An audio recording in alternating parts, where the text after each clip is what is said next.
Si uno se identifica con una copa de licor que le están ofreciendo un grupo de amigos briagos, pues resulta borracho.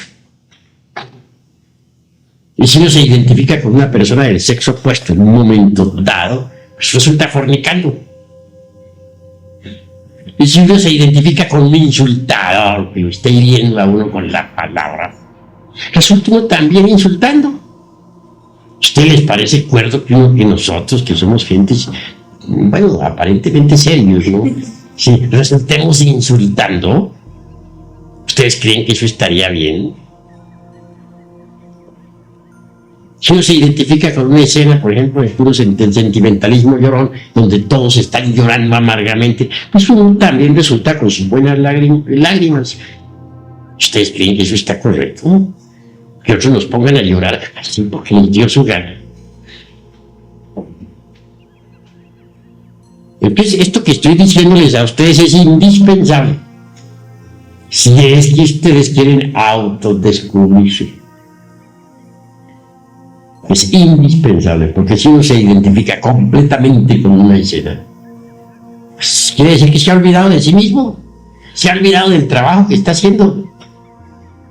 Entonces está perdiendo el tiempo tontamente. Las gentes se olvidan de sí mismas, completamente. Se olvidan de su propio ser interior profundo, porque se identifican con las circunstancias. Normalmente las gentes andan dormidas por eso. Están identificadas con las circunstancias que les rodean. Y cada cual tiene su cancioncita psicológica, como decía por ahí en mi libro Psicología Revolucionaria. De pronto encuentra uno a alguien que le dice: yo tuve que en la vida hacer esto y esto y esto, me robaron, pero fui un hombre rico, tuve dinero, me estafaron, un fulano de tal fue el malvado que me estafó y tal. Su canción psicológica. 10 años se encuentra uno a ese mismo sujeto y vuelve a contar su misma canción. 20 años se lo encuentra y vuelve a narrarle su misma canción. Esa es su canción psicológica. Quedó identificado con ese evento para el resto de su vida. En esas circunstancias, ¿cómo va a disolver un ego? ¿De qué manera? Si usted es fortificado, al identificarse así, fortifica los yoes. Si uno se identifica con una trifulca, resulta uno también dando puñetazos.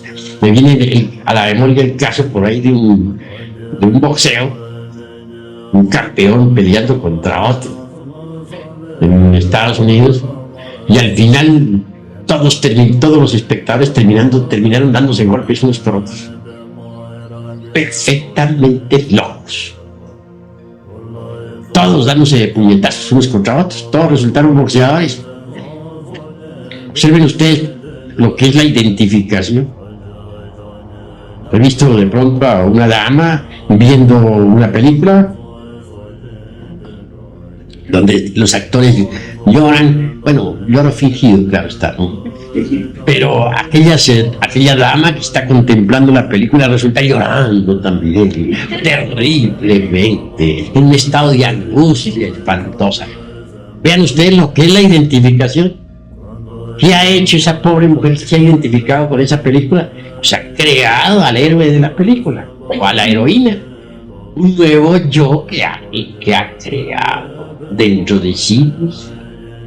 Ese nuevo yo se ha robado parte de su conciencia. De manera que ahora esa persona, si estaba dormida, ahora sigue más dormida. ¿Por qué? Por la identificación. En cierta ocasión se me ocurrió ir a un cine, hace muchísimos años. La película pues estaba muy romántica, allá aparecían un par de enamorados que se querían, que se adoraban, que no sé qué. Bueno, y yo muy interesado en ver al par de enamorados. Esas poses, esas palabras, qué miradas, qué cosas. Yo encantado mirándolas. Al fin terminó la tal película esa, y muy tranquilo me fui para la casa. Ya estando en casa, sentí sueño, me acosté. Entonces esa noche fui a dar al mundo de la mente. Allí me encontré una mujer como aquella que yo había admirado en la película. Estaba hasta guapita. Y estaba frente a mí la tal mujer. Me senté con ella en una mesa y a tomar algunos refrescos. Contento. Vinieron las dulces palabras, muy semejantes a las de la película, por cierto. Conclusión. Bueno, no llegué hasta la cópula química ni nada por el estilo, pero no faltaron los besos, los abrazos, las caricias, las ternuras y 50,000 cosas por el estilo. Les estoy narrando de una historia sucedida hace 20 años, no es ahora, porque ahora ya no voy así. Pero en aquella época sí, iba a algún cine. Me parecía que era una diversión sana, así creía yo. Conclusión. La escena no estaba muy buena, un poquito erótica. De pronto cambió el panorama y descendí del mundo de la mente al mundo astral. Son dos mundos diferentes.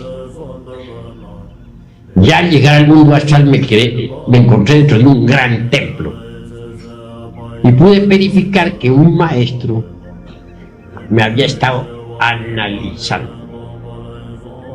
Claro, en mi interior me dije, metí la pata. Me retiré a unos pocos pasos a guardar a ver qué sucedía. Y de pronto el maestro aquel me envía un papel con el guardián del templo. El guardián me lo entregó. Leí el papel, decía, retírese usted inmediatamente de este templo, pero con INRI. Con INRI es conservando el fuego, puesto que no había propiamente fornicado, no pasaba de las ternuras. Bueno, total que entonces dije yo, bueno, ni modo, esto está grave. Muy despacio salí, avancé por la nave, por el corredor de la nave central, y antes de salir fuera del templo, en un reclinatorio, me arrodillé humildemente, pidiendo pues compasión, ¿no? Que tuvieran un poquito de piedad por mi insignificante persona, que sí había estado metiendo la pata, pero que ni modo, en fin, ¿no? Entonces, así estaba yo en mi plegaria y oración, cuando de pronto viene el guardián nuevamente hacia mí y me dice, señor, se le ha ordenado a usted que se retire. Y hay forma más severa. Ni modo, era que quería hablar yo con el maestro. Le dije, claro, ir a exponerle mis razones, ¿no? Entonces me respondió, el maestro está ahora ocupado, está examinando otras efigies del mundo mental. Entonces ahí fue donde vine a darme cuenta que yo ya estaba ahora con una efigie mental creada por mí mismo. La había creado en pleno cine. Y esa efigie había tomado vida propia del mundo mental. Era una mujer exactamente igual a la actriz que había visto en la película.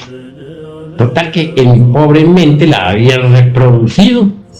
Y ahora en el mundo de la mente me había encontrado cara a cara con tal efigie creada por mí mismo. El maestro continuaba examinando otras efigies de otros, y ya no me quedó más remedio que salirme del templo. Volví a mi cuerpo físico. La otra noche, durante todo el día siguiente estuve muy triste, lamentando haber ido a cine. Qué metida de pata, dije, no he debido haber ido. Vea lo que fui yo a crear, una efigie mental. Es decir, estuve muy amargado. Aguardaba así que llegara la noche a ver qué quedábamos. Pedí perdón 50,000 millones de veces al Cristo íntimo, porque dije, es el único que podrá perdonarme de ese metidón de pata. Y al otro día, a la noche siguiente, pedí de todo corazón que me repitieran la prueba, que me sentía capaz de salir victorioso, que no más ternuras ni más caricias para ese efigie mental, etc. Y ciertamente me concedieron la repetición de la prueba. Me llevaron en cuerpo mental al mismo lugar, a la misma mesa. Volví a encontrarme otra vez con la dama de los ensueños, la actriz que había visto en la pantalla.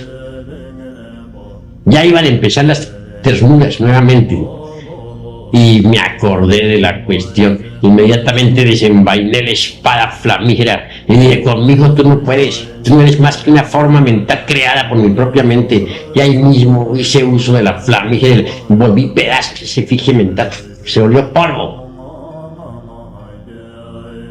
Pasado eso, entonces fui nuevamente llamado al templo astral. Y entré al templo astral, esta vez victorioso, triunfante. Me recibieron con mucha música y mucha fiesta nuevamente.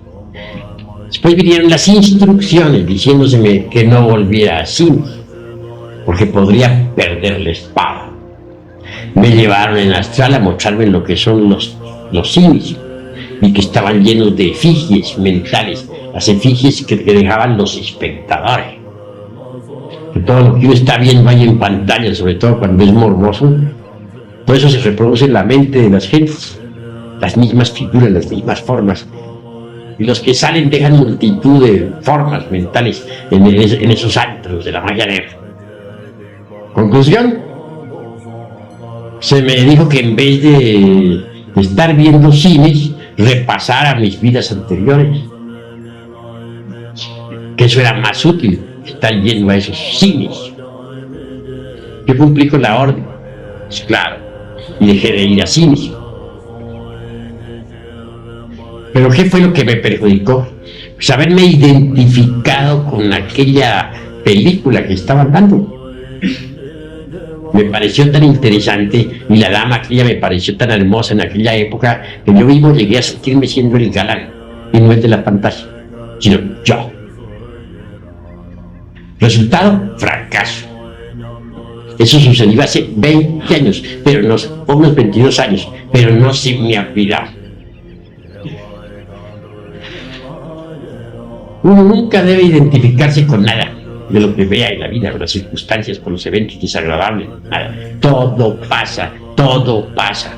Debe aprovecharse todas las circunstancias para estudiarse, para observarse a sí mismo. En vez de estar identificado con una circunstancia desagradable, estar uno estudiándose a sí mismo. A ver, tengo ira, tengo celos, tengo odio. ¿Qué estoy sintiendo en este momento ante esto que me está sucediendo? Así es como se aprovecha el tiempo, sabiendo uno no identificar, sabiendo uno sacar partido de tal. No olviden ustedes que las principales o que las peores adversidades le ofrecen a uno las mejores oportunidades. Las peores adversidades le ofrecen a uno las mejores oportunidades para el autodescubrimiento. Cuando uno se identifica con las circunstancias desagradables, comete errores, se complica la vida, se forman problemas. Todas las gentes están llenas de problemas porque se identifican con lo que les sucede, con lo que les está pasando, con lo que están viviendo. Por eso es que están llenos todos de problemas. Pero si uno no se identifica con nada de lo que le esté sucediendo, si dice todo pasa, esta es una escena que pasa y no se identifica con ella, pues tampoco se complica la vida.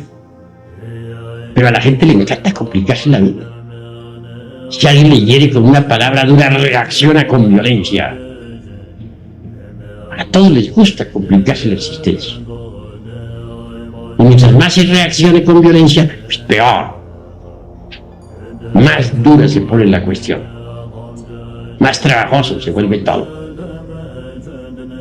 Aprovechemos las circunstancias desagradables de la vida para el autodescubrimiento. Así sabremos qué clase de efectos psicológicos poseemos. Tengamos la vida como un gimnasio psicológico. Si así procederemos, entonces podremos autodescubrirnos. Hasta aquí mis palabras de esta noche. Si algún hermano tiene algo que preguntar, puede hacerlo con la más entera libertad. A ver, pregunta. Que resulten y que al morir mueran, pero dormidos, o sea, no mueran conscientemente. Bueno, si uno desintegra todos esos agregados psíquicos que personifican a sus errores, despierta la conciencia y a la hora de la desencarnación lo hace con plena conciencia, puesto que la despertó en vida. Las gentes después de la muerte andan en los mundos suprasensibles con la conciencia dormida, porque en vida nunca se preocuparon por despertar conciencia. ¿Alguna otra pregunta? Sí. Por ejemplo, ¿qué efecto tiene el que uno diga, si no se identifica uno con una escena, qué efecto tiene el después decir, debía haber hecho esto, debía haber hecho esto otro, al actuar? Pues al decir debiera haber hecho esto, o debiera haber hecho lo otro, indica que sí se identificó con la escena. Que cuando uno no se identifica con esa escena, la mente queda quieta, tranquila y en silencio, como si nada hubiera sucedido. Eso es todo. ¿Alguna otra pregunta? Sí. Cuando uno no se siente a gusto ni identificado con esas escenas, por lo contrario se siente martirizado. ¿A eso? Pues de todas maneras indica que está identificado, porque si no se sintiera mortificado o a disgusto con tales o cuales escenas, pues es obvio que tampoco se mortificaría, ¿no? Si uno se mortifica por tal o cual evento, por tal o cual suceso, es porque se ha identificado. Si uno no se identifica, ¿por qué tiene que mortificarse? La identificación es obvia para la comprensión. La identificación hace que el yo se fortifique. Cuando uno se identifica con algo, esto le puede ocasionar naturalmente placer o dolor. Pero si uno no se identifica con nada, pasa más allá del placer y del dolor. ¿Alguna otra pregunta? ¿Quién tiene algo que decir? Habla. Se habla de dimensiones y de planetas y bueno, tengo entendido que usted es de un planeta, entonces no comprendo qué diferencias hay entre las dimensiones a ser de otros planetas. Bueno, estás haciendo una pregunta que está fuera del temario, no compagina con lo que estamos hablando. Puedo contestarte, pero preguntas en este momento que sean del tema, ¿no? Y el objeto de estas preguntas es para ayudar a aclarar lo que hemos platicado. Claro que sobre planetas y dimensiones tendré mucho gusto en platicar, pero en otras conferencias. Esta es únicamente sobre la cuestión de la exploración del ego o del yo. ¿Alguna otra pregunta, hermanos? Bueno, habla pues. ¿Cómo se puede ubicar el punto entre la no identificación y llegar a caer a la indiferencia? Pues sencillamente, ¿cómo se puede llegar a una seguridad interna? Aquí se la que encuentro es importante, claro, de la vida divina. muy bien, pero hay que saber que existe la tesis, la antítesis y la síntesis. La síntesis incuestionablemente lo lleva a uno a la solución del problema que tú has planteado. Incuestionablemente, si uno se hace dueño de sus propios procesos psicológicos, pues puede resolver los problemas más difíciles. Pero cuando hay cohesión en la mente, pues entonces no puede resolver problemas. Para que no haya cohesión en la mente se necesita urgentemente la no identificación, porque la identificación ejerce cohesión sobre la mente, condiciona la mente. En este caso la mente condicionada por el suceso únicamente actúa en función de reacción. Cuando se actúa en función de reacción no se es dueño de los procesos psicológicos. Al no identificarse, entonces sí se es dueño de los propios procesos psicológicos. En este caso puede no caer en la indiferencia y resolver sin conciencia lo que tiene que resolver. ¿Hasta qué punto puede ser uno autoengañado? O sea, también uno se autoengaña, ¿no? ¿Hasta qué punto sería un límite o algo así que una señal que le dijera uno? Por ejemplo, digan, oye, ya eliminé esta emoción, pero uno mismo autoengañando. Pues las formas de autoengaño existen en tanto el ego existe. Que hay que eliminar las formas de autoengaño es hecho. Pero no es posible eliminarlas si uno no se autoexplora, si uno no se autoobserva. Solo mediante la autoobservación psicológica sincera y real puede uno en realidad evitar toda forma de autoengaño. El sentido de la autoobservación psicológica se va desarrollando poco a poco, a medida que se vaya usando. Órgano que no se usa, se atrofia. Si no usamos ese órgano, continuará atrofiado. Mas si lo usamos, llegará el momento en que podremos por sí mismos ver nuestros propios agregados psíquicos en forma directa. Ya no únicamente por asociación intelectual, sino por percepción directa de lo real. Cuando eso sea, cualquier posibilidad de autoengaño quedará de hecho descartada. ¿Alguna otra pregunta? Entonces, para quitarse los yoes, hay que estar alertas conscientemente contra los yoes. Para eliminar los yoes, lo primero que tiene uno que hacer es autodescubrirlos. Si uno no descubre un yo determinado o un yo cualquiera en un momento dado, ¿cómo podría entonces eliminarlo?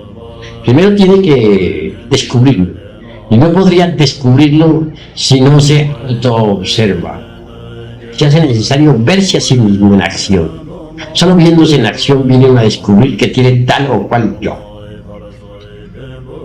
Una vez descubierto, puede uno darse el lujo de comprenderlo profundamente mediante el análisis y la autorreflexión evidente del ser. Esto es meditación. Ya comprendido integralmente cualquier error, necesitamos eliminarlo, porque la comprensión por sí misma no es suficiente. Es un cuchillo, sí, que la separa a tal o cual yo, nos separa de nosotros mismos, de nuestra psiquis.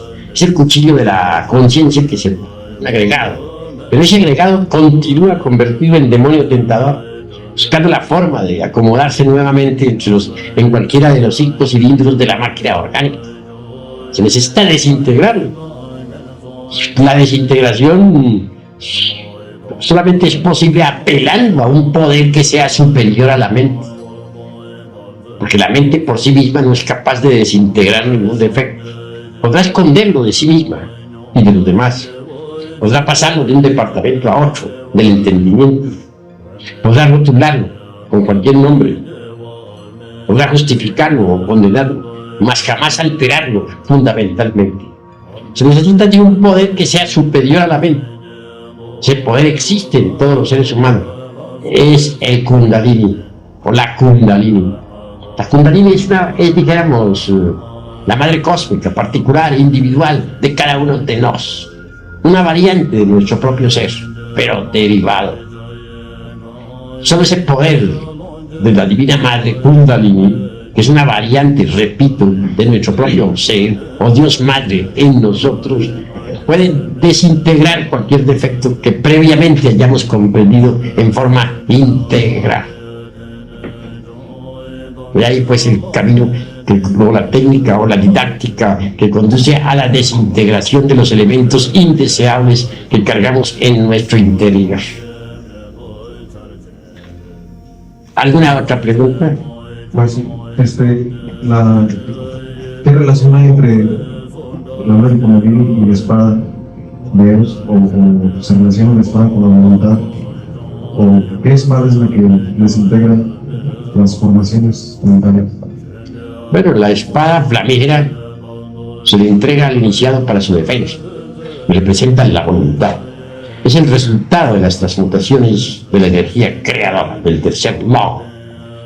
Pero el fuego solar, eso que los orientales denominan Kundalini, incuestionablemente asciende por el canal medular espinal de la zeta gnóstica. En todo caso, al zeta gnóstico que ha logrado el desarrollo de la serpiente ígnea de nuestros mágicos poderes, se le otorga la espada, símbolo de la voluntad. Con esa espada la lleva el iniciado en el cinto, no a la izquierda como se usa aquí en el mundo físico, sino a la derecha como se usa en los mundos superiores. Distingamos pues entre el azufre, el mercurio y la sal sublimada que forman un remolino de fuerzas ascendiendo por la espina dorsal de la zeta gnóstico y la espada flamígera. Eso es todo. Claro que del fuego aquel que sube por la espina dorsal brota, dijéramos, la Divina Madre Kundalini. Es una variante de nuestro propio ser, pero derivado.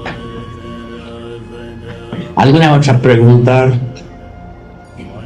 Estaba yo observando durante mi conferencia, me estaba observando a mí como me reía o me ponía serio, tengo lo que era alguna cosa un poco sarcástica. Estoy pensando ahorita que eso es identificación. La no identificación en este caso sería permanecer indiferente ante una conferencia, por ejemplo. Entonces no has comprendido bien el proceso de la identificación. Al contrario, yo he podido evidenciar en este momento. Estabas alerta y vigilante como el vigía en época de guerra, pues estabas observando tus propios procesos psicológicos. Es decir, no estabas identificado. Y descubriste distintos estados psicológicos. Los descubriste en ti mismo. Luego no estabas identificado. Si hubieras estado identificado, no hubieras descubierto eso en ti mismo. Eso es todo. Así es que hay que proceder como tú has procedido. Correcto. ¿Alguna otra pregunta? Suponiendo que yo esté eliminando yo a la vez, puedo llamar, como por ejemplo ustedes ahí en un libro, ¿cómo llamar una licencia? Puedo llamarla también a eso, o sea,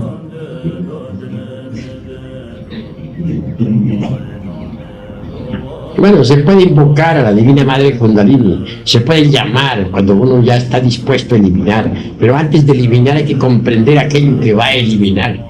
Si no lo comprende, de nada le serviría eliminar, o digo llamar, porque entonces en este caso no sería asistido. Primero hay que comprender para merecer ser asistido. No se puede ser asistido si no se comprende. La Madre Divina Kundalini no va a eliminar aquello que nosotros no hemos comprendido. El objeto de comprender es para liberar la esencia embutida en el agregado psíquico que se va a eliminar. Si se eliminara sin comprender, también se iría embutido dentro del agregado psíquico un cierto porcentaje de conciencia. Y lo que no se quiere es eso, que ese porcentaje de conciencia siga embutido en lo que se va a eliminar. ¿Entendido? ¿Alguna otra pregunta? Sí. ¿Cómo se hace saber cuando una cosa completamente comprendida? Pues no existe cronómetro, dijéramos, para eso, o ningún aparato científico. Esto es cuestión únicamente de conciencia. Solo la conciencia puede saber. Nada más que la conciencia. Actualmente no existe pues ningún aparato que pueda medir esto. Lo sabe la conciencia, que ni la misma mente puede saber. Solo la conciencia lo puede saber. Nada más. Si la conciencia verdaderamente lo ha comprendido, pues lo ha comprendido. Y eso es todo. ¿Alguna otra pregunta? Sí. Maestro, por ejemplo, si a través de la conferencia uno ha entendido que hay un mensaje en especial para uno, eso es estar identificado, estar consciente del mensaje. Repite a ver cómo es la cosa. Sí. Yo, por ejemplo, yo entendí en esa conferencia algo del mensaje para una pregunta que dice ahí en el nombre de todos mis compañeros, ¿verdad? Y sobre la paciencia, ¿verdad? Entonces creo que hay un mensaje especial para nosotros, quizás para mí que es la pregunta. ¿Eso es identificarse o estar en los... Eso es comprensión. Cuando uno comprende que hay un mensaje para uno, pues debe recibir el mensaje. Y eso es todo. En este caso hay comprensión. Bueno, creo que por ahora hemos terminado esta plática. Le quedan invitados ustedes para mañana a la misma hora. Mañana a las 6:30 esperamos a la segunda cámara y a nosotros a las 7:30.